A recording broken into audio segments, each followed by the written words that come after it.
that the Democrats are better for the nation because on every issue, Democrats know what's best. This is wrong. This is incorrect. He first starts by saying that Democrats always look to change and improve policy. He said that Democrats passed countless of progressive reforms, such as the Civil Rights Act of 1964, but the Democrats didn't want anything to do with civil rights. They only got involved for the political power. For example, in the historylearningsites.com, there's an article on how John F. Kennedy voted against Eisenhower's 1957 Civil Rights Act, who then changed his mind and supports civil rights. Historians say that Kennedy supported civil rights only to get the black votes. So Democrats only voluntarily pursued the goal of full civil rights in the U.S. to get the vote and not for equality. My opponent also mentioned that one of the greatest attributes of the Democratic Party is that they care about everyone. He showed this by the universal health care bill, but the bill would cause our health care to suffer.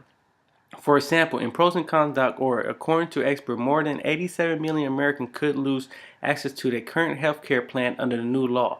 Evidence that Obamacare is doing exactly the opposite of what Democrats promised it would do.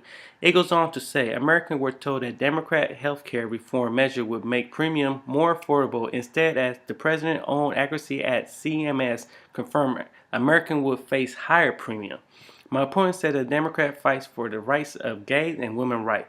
But this is false. In the Huffington Post article dated March 15, 2012, Obama said that he is still publicly evolving in marriage equality. Obama and the Democratic National Committee are searching for ways to split the difference in showing support for equality but stopping short for full-fledged endorsement.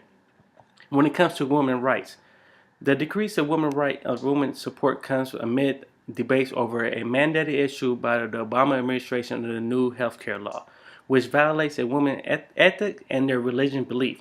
And the women voters had grown frustrated with Obama's failure to grow in the economy. The Obama economy had led to more women dependent on government programs such as food stamps. My challenger claimed that Democrats want a fair competition and take away the power of big business, but it is Democrats who are taking over the banks, the car company, the financial institution, and now healthcare. So Democrats need to look in the mirror because they are the big business in this country. My opponent said that monopolies are bad and goes on to mention with example Carnegie and Rockefeller, but my opponent forgot to mention in his history lesson the principal author of the Antitrust Act, John Sherman, a Republican senator from Ohio. Republicans have shown and are still involved in regulating big business. My opponent said that Democrats think in long term when it comes to the environment, especially preserving it. But this is not true because if it wasn't for the Republican president Theodore Roosevelt, who signed legislation establishing national park system which preserved national land, there will be no talk right now about saving the environment. Also, it was under the Republican Party that created the Environmental Protection Agency, which was created to safeguard the environment. My opponent also mentioned that Democrats are better for education, but it was a Republican who created a No Child Left Behind that ensured every child has the opportunity for a good education. My opponents say that Democrats like to spend, and spend some more, which he is absolutely correct. For example, a report from the office of the House Democrat leader Nancy Pelosi states that the debt has increased only 16% since Obama took office. But this is incorrect. The Treasury Department showed the nation's total debt has increased to a 44.5% jump, not at 16 as reported, and the debt would have increased by more dollars in Obama's first 4 years than it did in George W. Bush's entire 8-year tenure.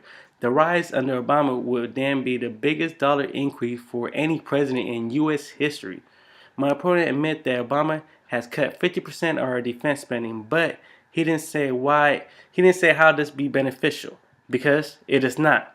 We simply cannot continue to cut our Department of Defense budget if we are going to remain a strong, powerful nation. By cutting it, we will weaken our military forces. Our Navy and Air Force are already smaller than they have been since 1947. We are cutting the numbers of troops, and the cut will also affect our veterans, which the care they deserve. And my opponent ends with the statistics of blue and red states.